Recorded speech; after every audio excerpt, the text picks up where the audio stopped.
क्योंकि जीना इसी का नाम है, क्योंकि जीना इसी का नाम है, क्योंकि जीना इसी का नाम है। पर क्यों? क्या बात कर रही हो सैवी? तुम तो अमेरिका जाने वाली थी ना एमबीए करने के लिए, फिर ये अचानक?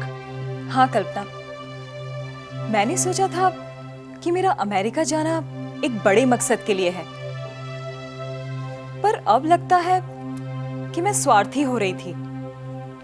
इसमें सिवाय मेरे और किसी का भला नहीं।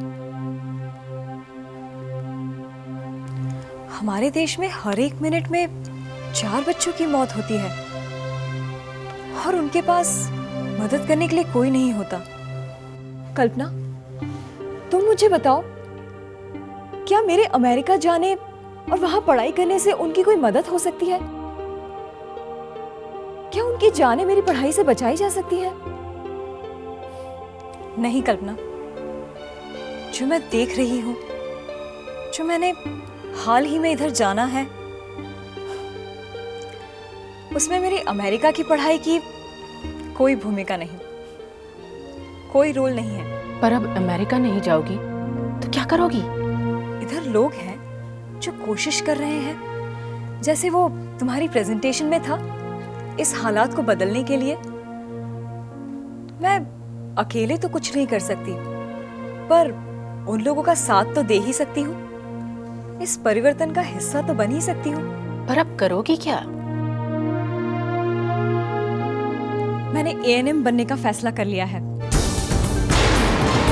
एक ऑक्सिलरी नर्स मिडवाइफ, जिसे गांव में नर्स बहन जी भी कहते हैं।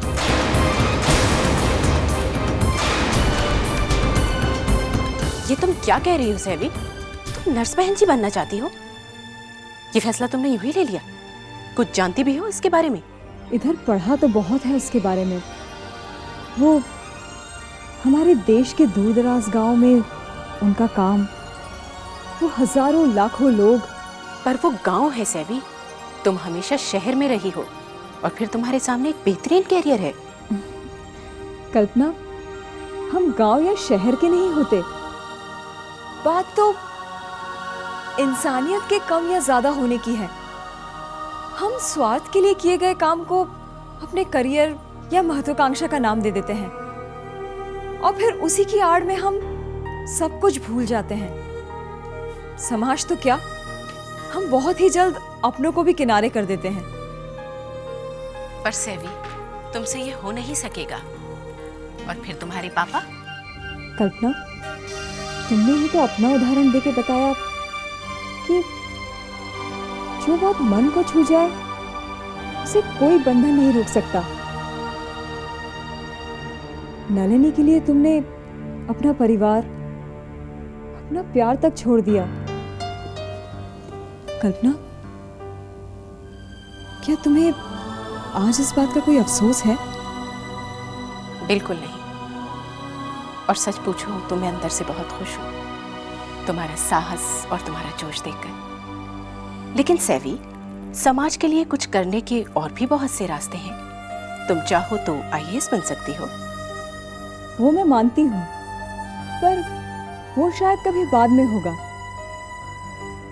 एक सेना का काबिल सेनापति बनने के लिए पहले एक बेहतरीन सिपाही होना पड़ता है। यही एक जरिया है एक सफल लीडर बनने का, कुछ परिवर्तन लाने का। एक सिपाही, कल्पना, एक सिपाही बनकर ही मैं कुछ परिवर्तन ला सकूंगी। वाह, क्या बात कही है।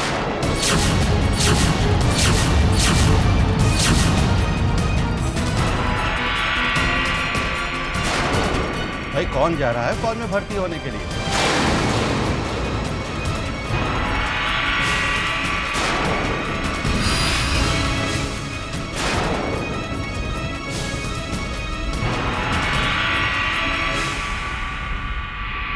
बताओ फूलोती, कोई परेशानी? क्यों नहीं? जीजा कुछ पूछ रहे हैं? अब यहाँ क्या बोलेगी फूलो भाभी? भाषण तो अब सीधा चुनाव सभा में ही होगा फूलो रानी का।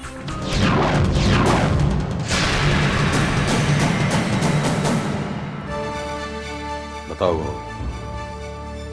हम तुम्हारी कोई मदद कर सकते हैं? हमें क्षमा करें बड़े साहब, हम ये चुनाव नहीं लड़ सकेंगे।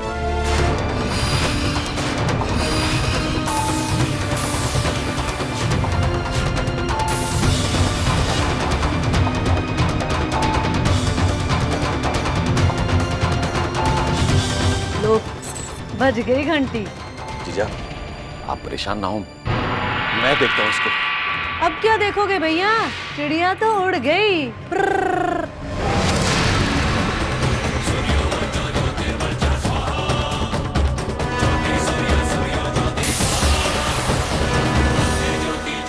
अरे ओ बहना, आओ आओ भैया, क्या हुआ? वैसा ही हो रहा जैसा तुमने कहा था। जय जयकार करने के बाद भी मानी नहीं ना फूलो रानी।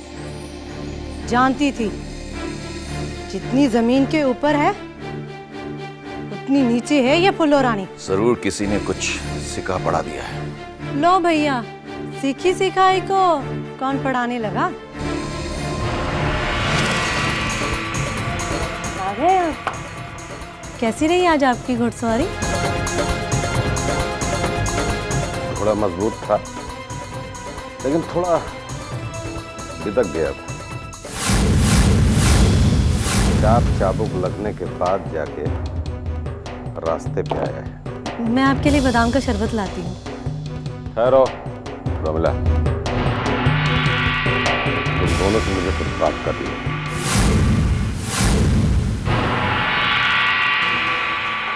रमला, बड़े घर में आने के लिए 4 दरवाजे हैं। एक दरवाजा दालान में खुलता है, दूसरा हमारे खेतों में, तीसरा मंदिर पे और चौथा पूरब की तरफ खुलता है। ये तो पता है हमें साहिब। जानता हूँ, फिर भी मैंने सोचा कि तुम दोनों को याद दिला दूं। बात क्या जीजा? आप कुछ मगर 2 दरवाजों में मैंने ताला जड़ दिया। बड़े घर से बाहर जाने के सिर्फ 2 रास्ते। अब तुम दोनों भाई बहन ये तय कर लो कि कौन से रास्ते से भाग जाएगा। ये कैसी बातें कर रहे हैं जी? हमने तो साथ रहने की कसम खाई थी जी, वो ब्याह के वक्त। अपनी बहन को समझा दो कि कसमें कभी कभी तोड़ी भी जाती हैं। पर जीजा, बिना कसूर बताए फांसी पे चढ़ा दोगे? कोई जरूरत नहीं है साहिब हमें कसूर बताने की। आपकी गर्दन है, आपके हाथों से फंदा पाऊंगी तो स्वर्ग जाऊंगी। हमने जो कह दिया वो पत्थर की लकीर है, और पत्थर पर चाहे जितना पानी पड़े लकीर नहीं मिटती। जानता हूँ जीजा। फिर तुम ये भूल गए कि हमने फैसला कर दिया था कि सरपंच बहू बनेगी। ये कहाँ भूला है साहिब? वो तो आपकी बहू रानी जा बैठी है कोप भवन में। एक तो सम्मान दो महारानी को और बदले में अपमान सहो राजरानी से। मैं उसकी सारी अकड़ निकाल दूंगा। पर जीजा, मुझे थोड़ा वक्त तो दीजिए। 30 घंटे हैं तुम्हारे पास। कल शाम तक पर्चा दाखिल होगा। और अगर फूलो भाभी ने पर्चा दाखिल नहीं किया तो अपने दाखिले के लिए कोई और दरवाजा देख लेना तुम दोनों। अरे मेरी बात तो सुनिए साहिब, गेहूं के साथ गुड़ भी पिस रहा है। क्या भैया, अपनी गर्दन पर छुरी चलवाने का शौक है तो चलवाओ, मेरी गर्दन पर तलवार क्यों रखवा दी? तलवार तो हम दोनों की गर्दन पर लटक रही है बहना, और इसकी नोक तुम्हारी फुल्लो भाभी के सीने पे चुभेगी। ठहरो भैया, ये सपोली अब तुम्हारे बस की नहीं रही। इसका जहर तो अब मैं निकालूंगी। तुम? वो कैसे? बीन बजाकर तो निकालूंगी नहीं। तुम बस देखते जाओ कैसे मेरी उंगलियों पर नाचती हुई आकर अंगूठा लगाती है पर्ची।